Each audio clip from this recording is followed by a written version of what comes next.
Permisi Ibu, Assalamualaikum. Waalaikumsalam, selamat duduk Ibu. Terima kasih Bu Bidan. Iya. Baik, perkenalkan saya Bidan Putri yang bertugas pada pagi hari ini. Ada yang bisa saya bantu Bu? Ini Bu, saya pengen tahu tentang kontrasepsi yang permanen itu. Baik. Saya belum tahu Bu. Sebelumnya ini dengan Ibu siapa? Ibu Siti Nurjana Bu. Baik. Umurnya Ibu? Umur saya 36 Bu. 36. Alamat Bu? Alamatnya di Solo Bu. Solo. Baik. Untuk operasi medis wanita jadi Bu? Oke, iya Bu. Itu biasanya di dalam medis itu biasanya disebut MOW ya. Oh iya Bu. Nah itu MOW itu pengertiannya itu prosedur bedah sukarela untuk menghentikan kesuburan dengan menyumbat atau memotong tuba Fallopi. Oh iya Bu. Nah itu sifatnya permanen J. Oh iya Bu. Nah untuk riwayat medisnya itu yang pertama ada penyakit paru-paru riwayatnya. Terus yang kedua ada riwayat penyakit infeksi pelvis. Yang ketiga ada post operasi abdomen pelvis. Yang keempat ada riwayat alergi. Yang kelima ada riwayat DM. Dan yang terakhir ada obesitas. Oh iya Bu. Sebelumnya Ibu apakah ada riwayat penyakit tersebut Bu? Tidak ada Bu. Tidak ada, baik. Nah untuk syaratnya itu yang pertama yang ada 3 Bu. Yang pertama itu sukarela. Sukarela itu sesuai dengan keinginan Ibu tanpa ada paksaan atau dari siapapun. Iya Bu. Yang kedua ada medis. Iya Bu. Nah klien atau pasien tidak boleh ada indikasi penyakit tersebut Bu. Jadi harus sehat ya Bu. Harus sehat ya. Iya.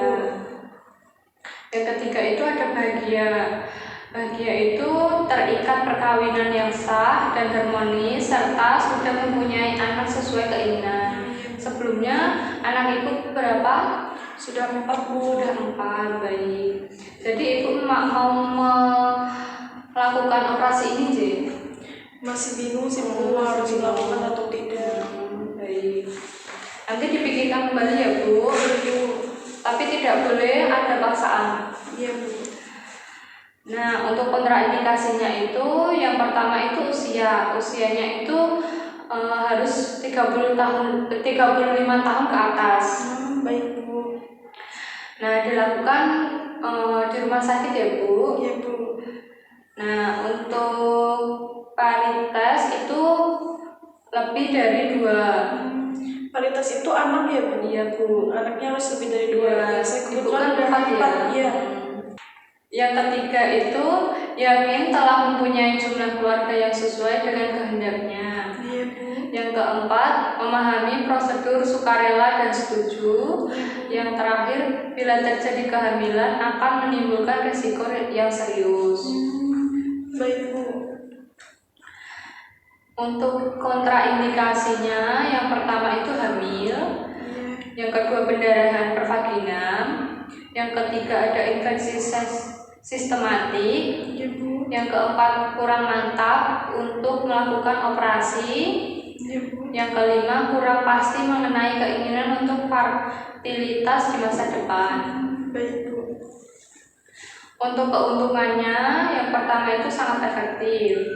Yang kedua bersifatnya permanen ya Bu. Yang ketiga tidak mempengaruhi produksi ASI. Yang keempat tidak ada efek samping dalam jangka panjang. Yang kelima tidak ada perubahan dalam fungsi seksual. Yang keenam ada bebas dari efek samping hormonal. Dan yang terakhir itu tidak menaikkan resiko PRP. PRP itu penyakit radang panggul ya Bu. Iya Bu ya. Nah untuk kerugiannya yang pertama tidak dapat dipulihkan kembali. Yang kedua klien dapat menyesal di kemudian hari karena sifatnya itu permanen ya Bu. Saya ingatkan kembali. Untuk mekanisme kerjanya itu menutup tuba palovi dengan mengikat dan memotong atau memasangkan cincin sehingga spermatozoa tidak dapat membantu atau bertemu dengan ovum. Oh iya Bu. Nah, untuk waktu pelaksanaan ini itu yang pertama selama siklus haid. Yang kedua ada hari ke-6 sampai ke-13 siklus haid. Pasca persalinan 2 hari postpartum atau 6 minggu postpartum.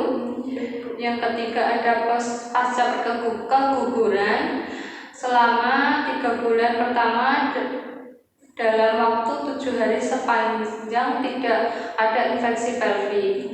Iya Bu. Baik, konselingnya sudah selesai. Apakah ada yang ditanyakan? Tidak ada sih Bu, sudah paham. Oh, baik. Kalau sudah paham, saya yang bertanya ya Bu. Oh iya boleh Bu.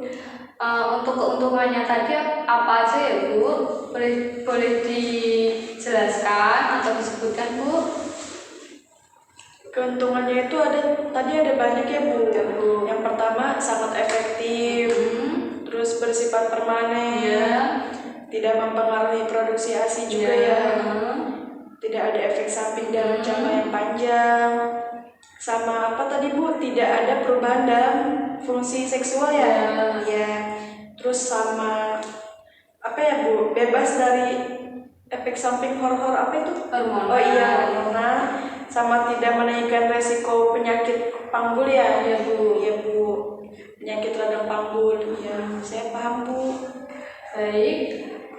Mungkin ada yang ditanyakan sebelum saya tutup Bu? Tidak ada Bu. Nanti mungkin saya kalau bingung saya kesini lagi. Baik. Saya jadi mikir-mikir lagi Bu, nanti harus melakukan ini atau tidak, karena kan ini harus sukarela ya. Mungkin nanti saya berdiskusi dulu dengan suami Bu.